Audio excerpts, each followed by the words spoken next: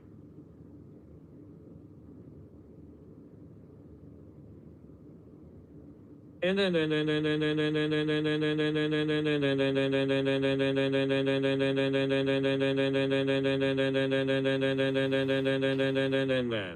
where were you when we needed everyone to unsub to Mike? Tabasco sriracha sauce. Woolly whacking device activated. Later Darren saluting face. Saluting face. All XX just because me and Darren are going at the same time doesn't mean we are going to Discord for affairs. We are but shush. Darren saluting face.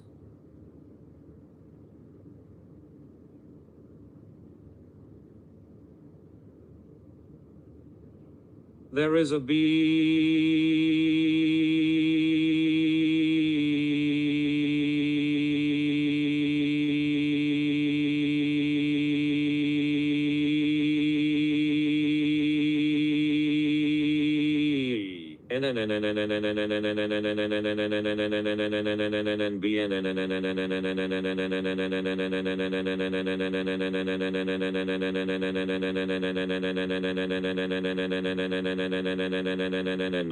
LOL. Have a good night, Georgina. Tabasco sriracha sauce. G-cat saluting face. Hugs and kisses, always hands in a heart shape. Pink heart. Shags a gran up her ass. Subbed. Go gadget low blow. Starting up the penis chainsaw run penis run penis run penis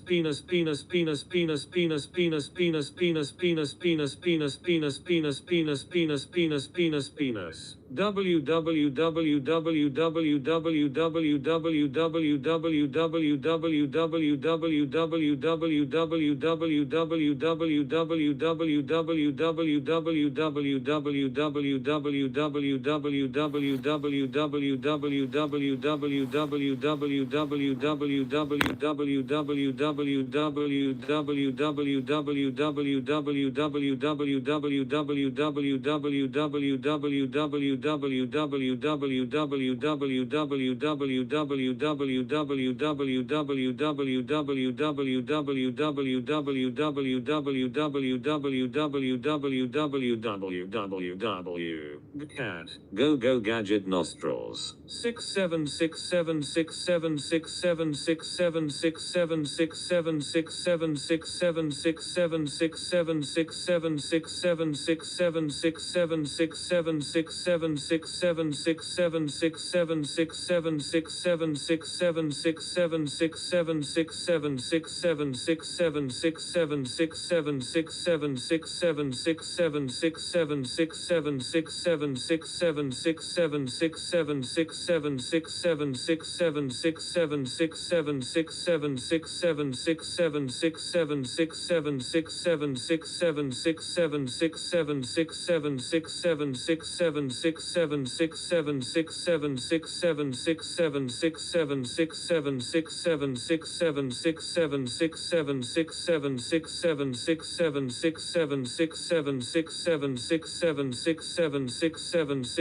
6767676767676767676767676767676767676767676767676767676767676767676767676767676767676767676767676767676767676767676767676767676767676767676767676767676767676767676767676767676767676767676767676767676767676767676767676767676767676767676767676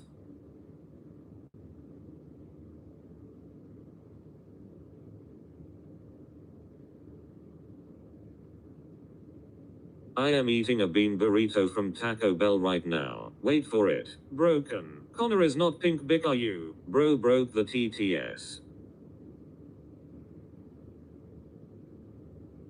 My cock stinks.